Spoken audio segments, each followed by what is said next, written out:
Hello and welcome to Catching Up with Council. I'm your host, Dan Monroe. My special guest today, Ward 7 Councilwoman Stephanie Howse. Councilwoman, thank you so much for joining me at the desk. Thank you so much for having me, Dan. You know, I've watched you for years, and I remember you mostly before council as a state representative. How long did we have that role? So I had the honor of being a state representative for 7 years. What area was your coverage area? So my area, I had parts of Cleveland that was wards 2, 5, 6, 7, 12, and then I had Newburgh Heights and Garfield Heights. For those who don't know, what is the role of a state representative in Ohio government? Yeah, so the role of a state representative, we are part of the legislative branch. I was one of 132 legislators to make the laws for all Ohioans, one of 99 in the House, and then we have 33 senators. What was the point then that you realized you had the calling to go for Cleveland City Council to run for Ward 7? Where did that calling come from? So I always tell people, like, Cleveland City Council has been my dream. Like, this is my dream job. You know, I happen to be a state representative, but early on, it was something that I wanted to do. I would always say, like, as a freshman in college, when I was like, this is what I really wanted to do. And so being afforded the opportunity to be a state representative, I feel like I said it was an education like none other, to really understand what representative democracy is, understanding what the legislative branch does, the power that is in the pen, and being able to make the rules, write the laws. And when I looked at my career, what I wanted to do, you know, I had a decision of like, would I consider running for the Ohio Senate to continue to fight, because that's all I did, it seems, you know, just to fight to get people just to recognize and acknowledge the differences in our district, and especially in the district I represented, which was the poorest district in this state. And when I saw the opportunity that presented itself at City Council, I just thought, like, maybe this could be an opportunity for me to really come and change the system. Like I tell people, I'm very focused on working to change our system. When we look at our founding documents, whether it's the Ohio Constitution, our city ordinances here in the city of Cleveland, 1776, when we were created, it wasn't designed for someone that looks like me, for me in general, for who I represent, and that's a problem. And we have an opportunity to do it because there's so much power in the pen, and that excited me, and that's why I decided to say yes. And I'm very grateful that the community members in Ward 7 said yes. And I bet what you learned as state rep really did help you transition to council, and you learned a lot that you could bring into this job too. Yes. You know, one of the things I think, you know, just the opportunities that we have to better connect and align, you know, with the amount of just resources and technical support that's available, not only in the state, but when you think of the federal government, there's an opportunity to just be better aligned, understanding when budget processes are happening at the state, understanding kind of those pinpoints as to when we actually need to engage as a city and work collaboratively to speak in one voice so that we can actually get more wins down in Columbus. These are things that I hope that I'm trying to, you know, just work with my colleagues in council and through the mayor and the administration to say that while we might have individual priorities, when we are communicating with our colleagues in Columbus, it's one voice. When you have many voices, you usually end up with nothing or very little. When you have one voice, you can definitely leverage your power collectively and be able to bring more resources back home. Well, right now you're in your first term as council person. What are you hoping to accomplish during that time or right now? Yeah, so there are a couple of things, in Ward 7, we've had a process to just think about our community collectively. Of course, at the end of the day, we want all community members to know that they can have a good life in Ward 7, right? And it's centered on the ABCs. ABCs, A is access to resources, B is building family and community relationships, and C, creating a vibrant community for all. That's usually our framework. A community is built on relationships, and a lot of times you talk to people and you notice that connection is not there. It's just people existing and doing the best that they can. But through relationships, we are able to help and support one another. When you look, get into things from public safety or education or healthcare, a lot of these things are foundational to a relationship. We can't grow together, build together, have the vibrancy we want if we don't know each other. When we think about access to resources, it really is a matter of the plethora of programs, events that we have. We got to make sure people know about it and that people can be connected to them however they want to fit into it. And so really trying to do our ever forever task is improving our communication. And I know, my office is not exempt and really trying to strengthen the communication we have to people. And through relationships, access to resources, we will definitely have the communities that we deserve. So that's the focus. Well, let's lay it on the table then. We're talking about Ward 7. What communities are we talking about? What neighborhoods? Yeah, so for Ward 7, we have the Huff neighborhood, we have St. Clair Superior, we have Asiatown, Goodrich, Kirtland Park, depending on when you grew up in the area, and then we also have downtown. And what are some of the biggest challenges facing Ward 7 right now? So I would say the biggest challenges that we have, safety is definitely one of them. So that's one. Another one is affordable housing. That is a significant challenge within our community, understanding that the average household income of Ward 7 is around $21,000. And when you look at many of the developments that are coming on, people talk about market rate that is coming into Ward 7, you're talking about a one bedroom starting at least $1,400 to $1,500 and going up. There's a huge disconnect with affordable housing. Within that, I do think I would also say mental health, mental health and healthcare overall. And I think that also connects to some of the public safety challenges that we have, the impact of COVID-19, the isolation that people experience for years. Many studies say that we are going to be dealing with the aftermath of COVID-19 at least for a decade. And Ward 7, the city of Cleveland, and other government entities are really, I don't think we've really taken a hard look at what that looks like, what that means in a better delivery of our services to truly meet the needs of our residents and community partners.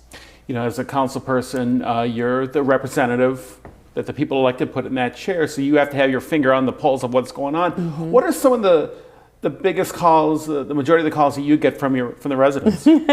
Well, it varies, but I think everybody knows right now during summertime, this is vacant lot, grass cutting, tree limb season. Right. Yeah, so our office gets plenty of calls regarding just the amount of vacant lots and our ability to maintain them in a way that people expect. Other things that we get called, like I said, some of the safety challenges, we have just the issues with people driving their cars, speeding, being up late night, doing a lot of stuff. So my office definitely gets calls for that. And then I would say generally, a lot of times we get calls for just a myriad of things, right? People contact us from just different personal challenges that they may go on and they don't know who to go to or who to call, from issues if you had a fire at your house, if, of course, the issue around the car break-ins. Right now, back to school is happening, so people are calling our offices about, support for back to school events. So it really depends on the time or what types of calls that we have. I want to go back a bit. You talked about affordable housing. I had a thought. Do you see instances where, you might have some new development going on, but then landlords might raise their rent, and some of your constituents might call you up and say, I'm being priced out of my own apartment. Have you seen instances where that could happen? So I in that regards, I know it's happening, but I haven't gotten a lot of calls regarding that. Where you do see it is specifically in regards to people's property taxes, okay? And this is for those who are our homeowners. And again, when it comes to that issue, this is where the partnership, when you talked about the connection to the state, a lot of that is driven through state policy, right? So working with our county and our state partners, we have to come up with a solution of what is fair, what is equitable when we think about property taxes. For individuals who may have, and again, a lot of people, when you talk about building a home, Ward 7, the Huff community in particular, had this massive of development of new homes, like really late 90s, early 2000s, right? Those average homes back then were $178,000, right? You put the price tag on that today to build that same house, it's starting at $333,000. But what does it look like over that series of 20, 25 years? You may have been, the 30s, the 40s, now you're in your 60s and 70s in retirement. Your money is flatlined, Fixed income. but your asset has gone through the roof and your taxes are consistently going up. We as a community have to think about a real policy solution systematically, not the one-offs, systematically understanding how we have grown, but how we are going to keep people in a place who have made significant investments in our communities. One thing you also mentioned too that is a big word for me is resources. You might have people out there who think, I have nowhere else to go. They're having whatever problems on the end of my rope, but there are resources for everybody, for almost not every, but most situations. How do you get the word out there? What are you doing to help get the word out that there is help out there for people? Yeah, and so I would say it just depends on the resource. So that's one of the things that people think there are resources, I would say, for home improvements, right? Everyone thinks that there is a plethora, and I'm gonna say free resources when it comes to a grant to fix your house. That is very limited here in the city of Cleveland and just in general, right? I would say usually our Ward 7 may be able to help anywhere from, I'm gonna say, 50 people or less, 50 households or less, right? In the grant-free realm. And I'm saying specifically my office with resources we have with the city. There are other community partners that are available. And what do we do to communicate to get that word out? Of course, we do our print newsletter that comes out about 3 times a year. We have an e-newsletter for our ward that comes out twice a month. So hopefully people should be registered so you can get connected. We also host, about 8 or so community meetings. So those are in-person meetings that are designed to be hosted throughout in various neighborhoods to just have some more face-to-face dialogue with community members. My office also holds community drop-in hours. These are times that people do not have to call us. They don't have to schedule an appointment. It really is me making myself available to meet community members where we are. This is anywhere from the grocery store, from community coffee shops, from libraries, So if you have a place that you want, I've been to small businesses because people are like, we want you to come here. So I'm really trying to make myself available and accessible to our community members just to meet people where they are. We know we need to improve on our social media. I oh my goodness, sometimes it's overwhelming, but I'm really excited because this fall we really are going to ramp up that communication forum. And I'm also, here to take in suggestions. How can we better communicate with community residents? We also, sometimes we'll do like text messaging, robocalls at times, but just trying to think about more, how can we connect with people? So. And that's great, because the only way you're going to know what's going on in everyone's lives, what's going on in Ward 7, is if you hear what they're saying. Yes. And take that and then run with it. Yes. So in council, you did something pretty interesting. You were instrumental in passing the Cleveland Commission on Black Women and Girls. Yeah. Tell me about that. What's that all Oh my about? goodness. Okay, I know people. It is long awaiting, long awaiting. This really just centered, getting the study initially that talked about Cleveland was the worst place for Black women. Then you had a group, Enlightened Solutions, that came out with an actual report that was based on the voices of Cleveland women. And then, Mayor Bibb had talked about it in his transition report. And then myself and Councilwoman Gray have been talking, and we just thought it would be a really good idea to get the commission up and running to getting the legislation passed. Last year, we passed the legislation between the end of last year, early this year, have done interviews to get candidates for the commission. Commission members have been selected. For the most part, there are still some gaps, and the way we are proposing to move forward is to move forward with who we have, and then have those commission members put a process together to fill the remaining ones. But part of the thing that we are being very intentional, and we still are trying to work out the logistics with the administration, is we want to actually have opportunity to have the commission members go through training before they are formally put out there with the broader community.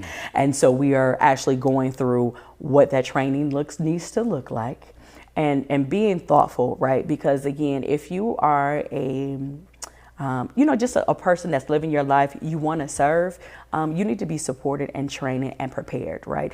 When you are put into it, so if you get sworn in, there are expectations. You're going to get called from news media. If you've never worked with a person, news media, that can be very intimidating for people. You know what I'm saying? There are ethics requirements that you have. There is a level of responsibility in service, right? And we are taking and doing our due diligence to be ensured that our commission members, when they are seated, they are prepared, they are confident, and they're going to be fully ready to serve our community. The idea is for them to be trained this fall and winter, and by January of 2024, they'll be officially kind of sworn in all together and beginning the work of the Cleveland Commission on Black Women and Girls. What do you think the goals should be for the commission? How do you see them in the future changing Cleveland for the better for Black women and girls? Oh, wow. I mean, I think, they are a part of the fabric and the network to have those lived experiences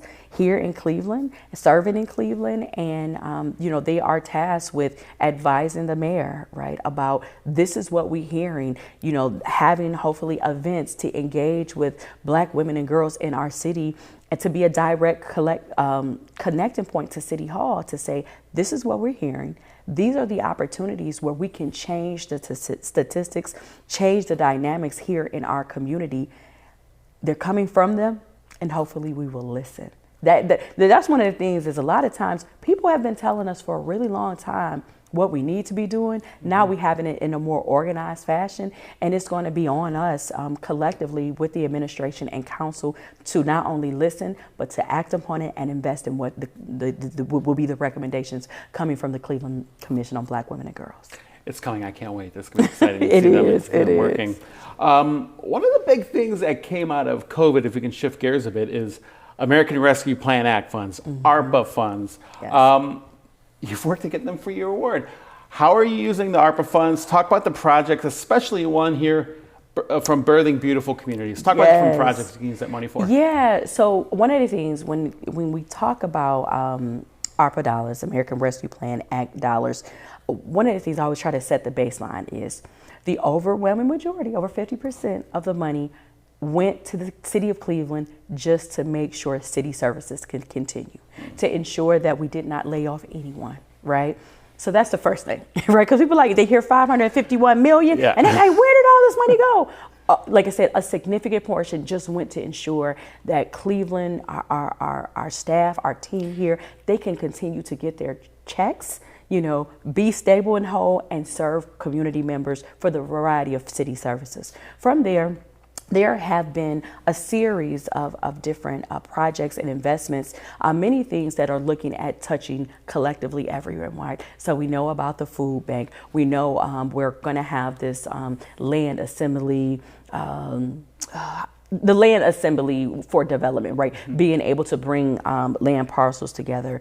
And then you do have some small community projects, right? We've invested in the Community Resource Center. We've Cleveland Rape and Crisis Center, Cleveland Canopy. Most people don't realize Cleveland Canopy is in Ward 7. This is specifically the place where children who have been dealing with sexual assault and other traumas can actually be supported during this time. We also, when we think about something specifically, you brought up the investment in the birthing center of Birth and Beautiful Communities. And this is something, this will be a birthing center here in Cleveland to just support women and families when they are bringing life into the world. And so it's really exciting. We only have one other one in the state. It's in Cincinnati. And this is an opportunity. I always say, people are like, well, what is a birthing center? Birthing center is just a place where you're supported if you're having birth at home, right? But that's the intentional nature. It is not a hospital, it's a birthing center. And a lot of times really trying to address the infant and maternal mortality and morbidity crisis that we are experiencing here in Cleveland. This is an answer to ensure that not only individuals are able to have successful pregnancies and births, but people are able to live, not die, during birth. Babies are able to get beyond their first year of life. That's what we want to see. And this is a real positive step and investment. And I'm so thankful that my colleagues have understood and really put their mouths where the money is, or the money where the mouth is, to ensure that we can make the birthing center a reality. And it will be housed in Ward 7, but it will be for the benefit not only for our community and Cleveland, but for our greater Cleveland community. Do you know when we can see the birthing center up and running? Well, it is a plan. There is a capital campaign that is undergoing right now. And hopefully, if things go well, we should be seeing some dirt in the ground within the next, I'm going to say 12 to 18 months. That is the plan, but we know when it comes to raising money, things happen. But it is going to be very exciting. I do like groundbreaking ceremonies because it shows development. And there are some new developments going on in Ward 7. Yes. Let's talk about some places. Development in Huff. What's happening in Huff? Yeah, so I always tell people, there are a multitude of plans for development all around. I say a lot of times what is probably most on the horizon, there is a project housing on East 90th Street between Chester and Huff Avenue. This is continuing on from the development that was on East 93rd Street of 1 to 2 family, 1 to 2 bedroom apartments. Of course, that's market rate. Excited about Henrietta Homes. Most people don't know about Henrietta Homes that is being spearheaded from Famico's Foundation. This is affordable housing. Yay! So excited. About 40 plus homes that will be coming in Ward 7. There are some other things where people are, from the 9410 project, which is on 93rd and Huff, MLK Plaza, which is on Wade Park and Ansel, still working on financing. There are some other things that are down on Crawford and Huff that are forthcoming. Then when you go further down in Asia Town, actually we'll be having a development meeting, depending on when this goes. But it's a development meeting that will be happening about some infill housing happening on East 41st and East 43rd Street between Superior and Payne Avenue. There are continuing works in the St. Clair Superior Avenue. There's a partnership with Lutheran Metropolitan Ministries, LMM, who are intentionally taking homes. They are rehabbing them to create affordable housing specifically for our unhoused opportunities. They've done about 6 units now, but there are another 12 to 15 that are coming online. So like I said, it's an exciting time. We have many things that are going on as far as development, and we also welcome more. And you have things going on in Midtown. Read the look at Superior Avenue. the new police headquarters in Ward 7? Really? Talk about that. Yeah, so the new police headquarters, now that is something, a lot of some, yes, it's coming in Ward 7, but this is not a Ward 7 project. This is a City of Cleveland project, right? And this is an opportunity, again, we're talking about main police operations, really working with our businesses in that area to really try to limit disruption, because that's one of the things when you have construction projects and things that are massive like the police headquarters, there can be some disruption in business services, residential services, and we've been working intently. I'm going to give a shout out to Campus District that's really been helping to facilitate many of those conversations, just to let people know and really try to subside people's fears and anxiety they may have. And then we actually have the GBX group right across the street from the police headquarters. They're actually planning an entertainment center. So you're talking about down on 25th and Superior. It's an entertainment center complex that will be coming to Ward 7. So like I said, as you roll, I'm just trying to go down the list, but we have a lot of stuff going on. It definitely is too many to name from the top of our head, but I'm very grateful. We have strong community partners in our community development corporations and other stakeholders who want to invest in our communities. And importantly, one of the things that our office has been working on is to create real partnerships, right? It's one thing to have a development. It's another thing for community members to intentionally be a part of it, right? And that's one of the things that we are trying to set a standard. It's not just good enough for someone to build a building or build something. It's thinking through opportunities that we could be a real partner, right? So partnership means, are there contracting opportunities available for small businesses that are in our communities? Are there work opportunities, to be a part of this project? And then when you are actually settled and placed in Ward 7, what does community partnership look like moving forward, right? How are we going to work together? How do we begin to see the new residents that are coming in to truly be integrated into our community, participate and share their skills and talents? These are the things that we are working on collectively in Ward 7. As you see the development, it's not about the new, it is actually merging, our legacy residents and stakeholders with those who are new. You have, I want to say, two of my favorite areas in your ward. The one is Historic League Park off of, I believe, Lexington, which when I get over there, I get chills knowing Babe Ruth played there. And you get to see all the old buildings standing there. I know there's new developings happening around there, but you also have Asia Town.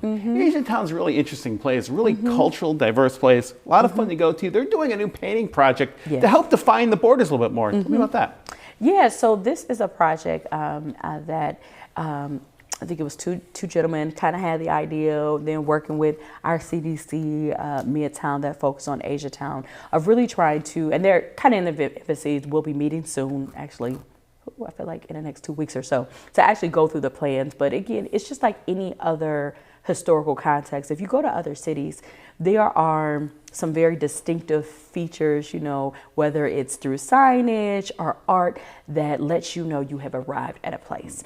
And the vision is within Asia Town to have the same thing, right? Now, what it will look like, that's still in the work, in the process, really trying to develop a community input process to just try to get people's ideas and feels. But at the end of the day, it's really trying to create the visual to let you know, hey, Cleveland, you've arrived here in Asia Town. We're here. Come enjoy. Enjoy some good food. Yes, get some food, get some culture, experience it, maybe invest, maybe you're going home. but that's the idea, to just let you know very distinctly you've arrived here in Asia Town. And then I've heard that even some old empty warehouses in the area have been converted into apartments. That's huge too. Yeah, I mean, like I said, we are no shortage of things and plans that are happening, from expansion of various different event centers, because again, as we have this development of attracting people to our community, you want things for people to do here in their own community. You have just the transition, the demolition of the former GE lighting that's brought down off a plant. Which could create some opportunities. You have some of our, I would say, community partners who are making significant investments. We have a temple that is down on pain, that has made some significant investments, and it is absolutely beautiful. You know what I'm saying? So like these things are happening right here in our community, and there is something literally for everyone in our community, and we want people, and we have to just continue to let people know and get them connected. You don't have to go far to find and have a great life here in Cleveland, and Ward 7 is absolutely one of those places where you can have it and experience it. A lot going on in Ward 7, but one of the things you told me earlier, the biggest challenge, and I think it's the biggest challenge in all the wards, is safety. We've seen an uptick in violence. I've been to all your council meetings. I know that's the one thing every council person is talking about. We have a shortage of police. That's no different. Everyone does. But what can we do to help curb this violence, especially in the neighborhood? Yeah, so I'm always a person of, I look at this very differently. I do not agree with us having a shortage of policing. I think that is something that everyone is just saying. When you look at policing in the 21st century, what it looks like, we actually have more police per capita than many other similarly sized cities. Really? That's a fact. Wow. That's a fact. Look at, and I will have this conversation with anyone, and I continuously do. Cleveland's police versus the amount of residents that we have far exceeds many of our counterpart cities. Full stop. Okay. Okay. So I really would like people to stop saying we need more police. Okay. And when you look at policing in general, when do you call police? Most time you call the police after the problem has occurred. Police do not keep your city safe. They are response to the things that are happening. Response to the action. Their response, yes, to the actions. I believe that we need to make more emphasis on violence prevention. Doing the things to make people whole. When you have people and our community members who are really suffering, when you don't have enough to make ends meet, what do you think is going to happen? Like this is not a revolutionary idea.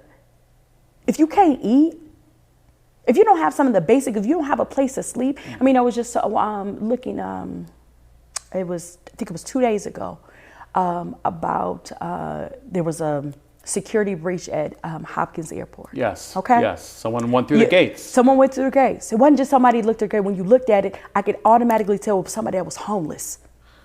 It's a homeless person, right? And now and she probably gonna have all these charges, but it's because, and they said when they found her, she was like eating something, watching TV. Yeah. I mean, again, we really gotta think about this, of like thinking through how do we help people who are hurting? There's no police that can help that. And again, for this thought about, oh, we're gonna lock people up, right?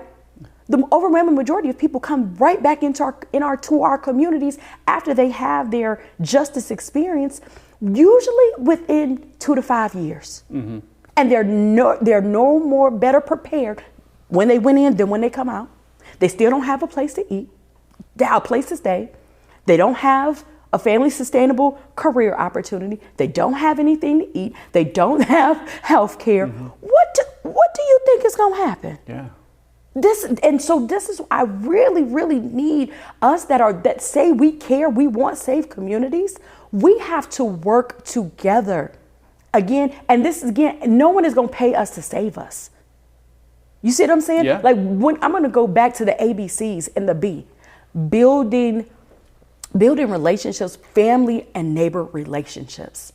There is something that we have to do just as everyday average citizens to do our part to recognize when people are suffering and seeing what can I do to help lighten this load.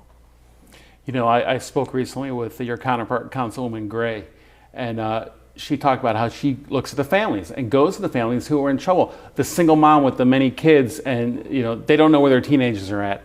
That's the problem she's trying to tackle too, is understanding your families. And again, getting the help they need, those resources. And I think this is one of the things, like, because I'm racking my brain, y'all. In our office, we really are trying to figure it out. And so one of the things that we are going to undertake, the state, they do this thing called family support specialists. And this is specifically targeted to parents and guardians who have dealt with children with mental health challenges. We can actually train you to be that family support specialist for someone else, right? With the idea of creating kind of a community support. And we've been thinking in the vein of, people have heard about how our young people have been going still in the cars, right? A lot of times they get arrested, go to the detention center, they aren't accepted at the detention center, and they go right back home. Instead of just being dropped off back home, wouldn't it be nice if we had our family support specialists, our community, your neighborhood gets a call, hey, such and such did this, they're getting dropped back off. And within the next 72 hours, that family support specialist can go, just do a call, see what's going on at home. We don't have that currently going on. And with the family support specialist, it can be volunteer, it can be paid, whatever. But again, right now, because the press is so real, I just really am going to call upon community members in Ward 7.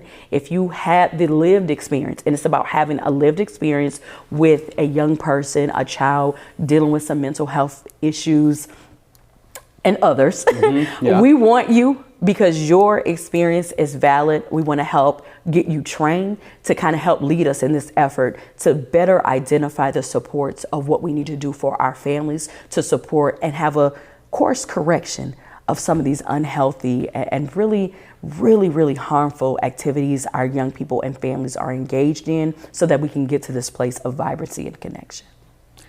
Councilwoman, how can people get a hold of you if they have the issues, any kind of issue? How can people get a hold of you? Yeah, I would always encourage people to contact my office. You can call our office. Our phone number is 216-664-2908. And please leave a message. You'll be surprised how many people call, they don't leave messages. We check every message. For every message that is left, it comes to our email. So please know it is recorded, it is documented, and we have a team that will follow up to see if we can't personally help you. We will connect you to a place to at least get you an answer. It might not be the answer you want, but we'll get you an answer. If telephone is not your thing, you're always welcome to email me. You can reach me at showse@clevelandcitycouncil.org. That's SHOWSE at clevelandcitycouncil.org. And of course, see you out in public. Come on up and say hi, right? Absolutely. And that's the other thing I tell people, a lot of times being in an office, people have varying perceptions, good and bad, of elected officials. I always encourage people, you could call me yourself, invite me to something. You know what I'm saying? I'll try to make myself available. And if I'm not personally available, having team members that can do the same, right? We are a team. We got a mighty team. It's 3 of us in our Ward 7 office. 3, it's 2 of us that are full-time and 1 part-time person. But we do the best we can to meet and connect with people. So please send an invitation. And again, we will do our best to respond in a timely manner. Sometimes we fall short, but please just charge it as we're doing a lot, but it is not intentional not to return the phone calls, not to be responsive. But that's where the opportunities of to come to the community drop-ins. We try to make ourselves available. Councilwoman Stephanie Howse, she's out there in Ward 7 right now fighting for you with her ABCs. Yes, the ABCs. Want to know more? Just ask. Come on up and say hi and ask her. Tell me about the ABCs. Councilwoman, thank you so much for joining me today. We learned so much. And thank you for watching Catching Up with Council. I'm your host, Dan Monroe, and we'll see you next time.